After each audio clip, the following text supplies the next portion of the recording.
Bonjour à tous et à toutes. Je vous retrouve pour une nouvelle capsule vidéo qui va ouvrir une nouvelle playlist, hein. Cette playlist va s'intéresser au mouvement des satellites et des planètes ainsi que les trois lois de Kepler. Il s'agit d'un chapitre qui figure au programme de la classe de terminale.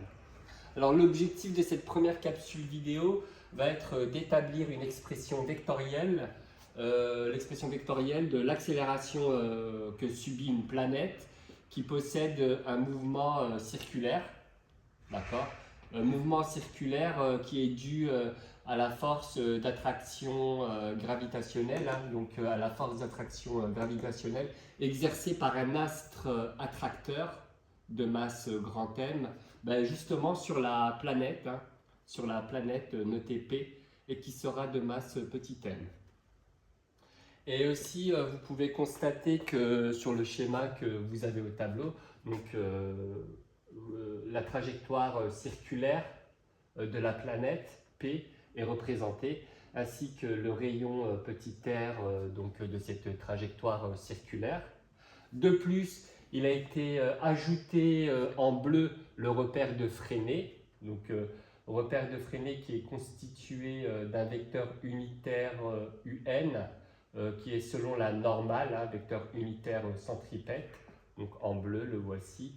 Et le deuxième vecteur unitaire du repère de Fresnel est le vecteur unitaire tangentiel, hein, U de t, et orienté dans le même sens que le mouvement. De plus, sur ce schéma a été représenté un autre vecteur unitaire, hein, le vecteur unitaire qui est selon la droite, qui joint le centre de gravité des deux astres, hein, l'astre attracteur, grand A, avec son centre de gravité, et puis la planète, grand P, et le centre de gravité. Donc en pointillé, on a représenté la droite qui joint le centre de gravité de ces deux planètes, et on a représenté en vert un vecteur unitaire, hein, qui va de A vers P, le vecteur unitaire U de A vers P. Et comme vous le savez, hein, de par les notions que vous avez étudiées dans les classes précédentes, l'astre attracteur grand A de masse grand M exerce une force d'attraction, donc il s'agit d'une force attractive, hein, une force d'attraction gravitationnelle sur la planète grand P de masse petit m. Alors cette force d'attraction gravitationnelle là, a été représentée sur le schéma par le vecteur rouge ici, F de A sur P, représentation vectorielle. Alors établissons quelques relations correspondant donc à la situation que nous venons de décrire.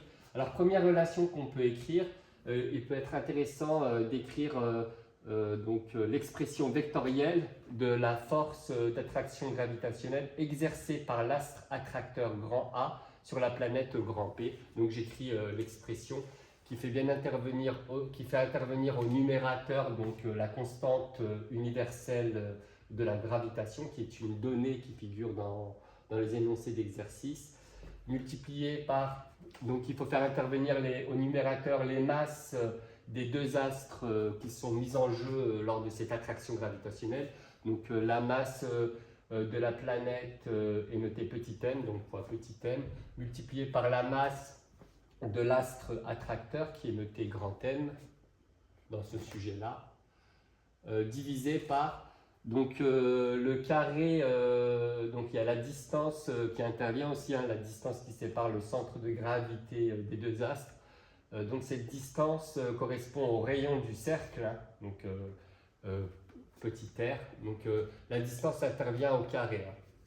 Petit rappel, hein, la force d'attraction gravitationnelle est proportionnelle aux masses des deux corps qui interviennent, hein. Proportionnelle, on retrouve cette idée au fait que les masses sont au numérateur de la fraction, et inversement proportionnelle, donc on dit que la force d'attraction gravitationnelle est inversement proportionnelle au carré de la distance.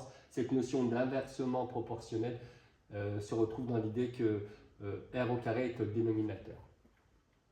Alors désormais, intéressons-nous aux signes, et on a fait aussi intervenir pour avoir une expression vectorielle, on fait intervenir le vecteur unitaire U A vers P. Donc U de A vers P.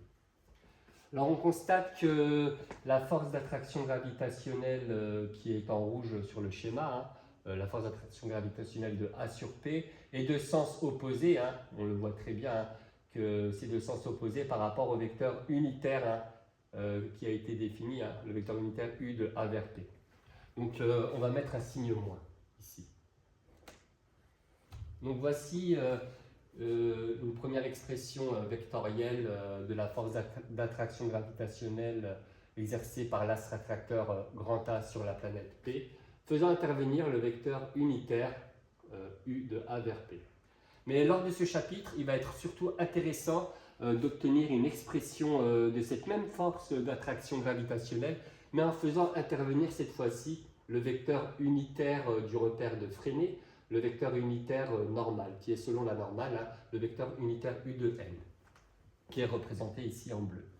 Eh bien, il s'agira de la même valeur, donc la valeur de la force d'attraction gravitationnelle sera la même, donc je réécris la même expression. Et donc, en faisant intervenir justement ce vecteur unitaire U de n, on a bien une homogénéité, on a bien une expression vectorielle. Désormais, il va falloir se poser la question, est-ce que ce sera un plus ou un moins? Donc là, on remarque que le vecteur force d'attraction gravitationnelle en rouge est dans le même sens que le vecteur unitaire U de n de la base de Freinet. Donc ici, ce sera un plus. Donc voici que nous venons d'établir les expressions vectorielles de la force d'attraction gravitationnelle qu'exerce l'astre attracteur grand A sur la planète qui est notée grand P.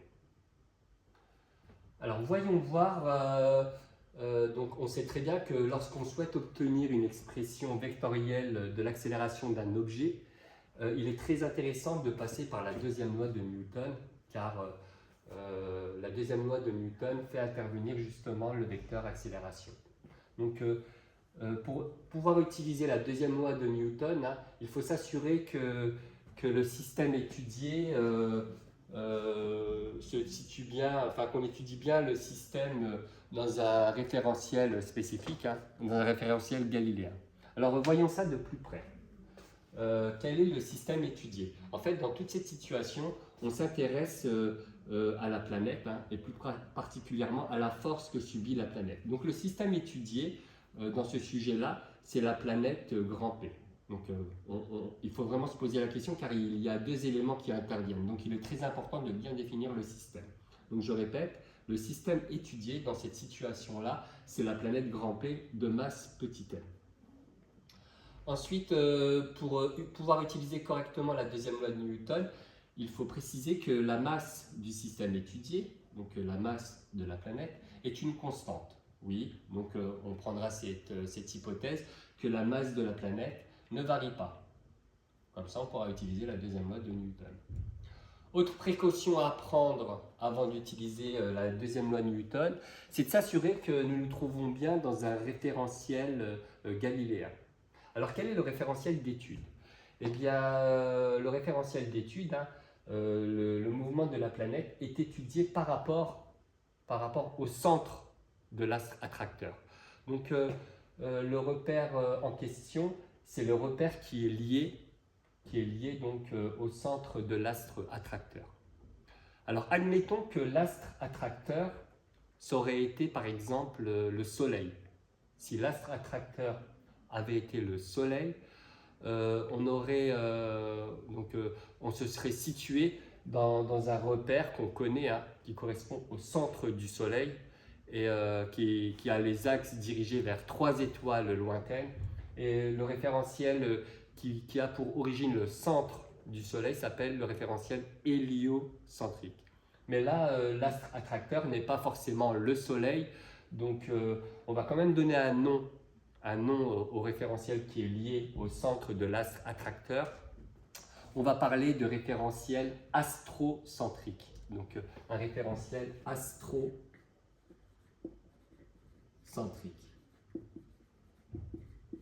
Si l'astre attracteur c'est le Soleil, Ben justement, le référentiel en question, c'est le référentiel héliocentrique. Alors, il existe, par exemple, si l'astre attracteur, c'est la planète Mars, eh bien, le référentiel en question, on pourra parler du référentiel marsocentrique. Alors, on va prendre l'hypothèse que le référentiel astrocentrique, donc ça peut être le référentiel héliocentrique si c'est le Soleil, ou marsocentrique, on va prendre l'hypothèse que c'est un référentiel galiléen. Ainsi, nous pouvons utiliser dans de bonnes conditions la deuxième loi de Newton.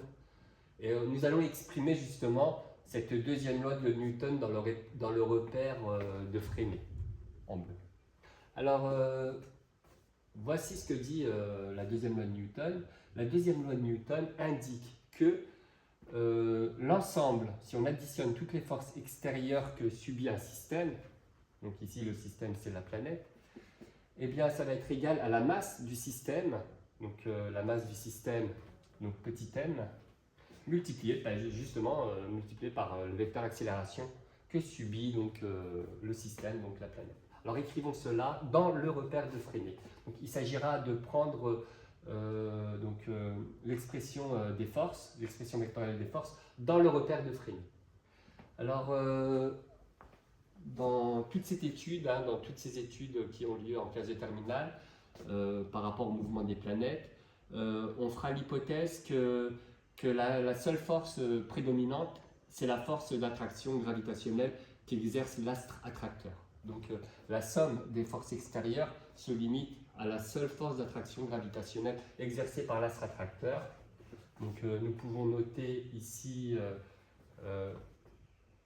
F de A sur P. Donc la seule force en jeu, c'est la force d'attraction gravitationnelle, est égale à la masse du système. Le système, c'est la planète de masse petit m multiplié par le vecteur accélération de la planète. Ce qui va donner donc la force exercée par l'astre attracteur sur la planète P dans le repère de Freinet, c'est cette expression-là. Ça va donc donner G fois petit m fois grand M sur R au carré U de N égale donc à la masse du système petit m fois le vecteur accélération. Et enfin, donc, le but final, c'est d'obtenir une expression vectorielle du vecteur accélération, qui est ici. Donc le vecteur accélération est ici. Alors on remarque la chose suivante. La masse du système petit m, qui est notée petit m dans ce sujet-là, on la retrouve aussi ici. Donc ça peut se simplifier. Et donc en fait, on a une expression qui est la suivante. Le vecteur accélération est égal à g fois grand M sur R au carré U de N. Donc voici l'expression vectorielle. Là. Donc on a bien un vecteur à gauche du égal, et là on a bien une expression homogène à un vecteur. Alors il est possible aussi de noter cela autrement. En fait, je vais entourer la quantité qui est ici. Cette quantité-là correspond en fait au champ. Donc au champ, on peut regrouper donc toute cette expression-là, et ça correspond à la valeur du champ de gravitation. Donc ça correspond à la valeur du champ de gravitation qu'exerce l'astre attracteur à une distance petit r. Donc on voit bien que de par l'intervention de la masse grand M, on voit bien que c'est le champ qui est créé par la masse grand M, donc par l'astre attracteur. Donc on peut aussi noter cela. Alors cette expression-là, elle n'est pas tellement utilisée en classe de terminale, mais c'est une expression aussi qu'il faut savoir reconnaître. Donc on peut noter cela de cette manière-là. Alors d'ailleurs, je vais fermer la parenthèse. D'ailleurs ici on a un vecteur, donc j'ai noté le champ de gravitation rangé avec un vecteur. Donc il s'agira, pour être homogène, de prendre aussi le vecteur unitaire. Donc je termine sur cette dernière remarque, cette capsule vidéo. Je vous retrouve dans une prochaine capsule vidéo pour étudier la suite. Je vous remercie de m'avoir suivi, à la prochaine.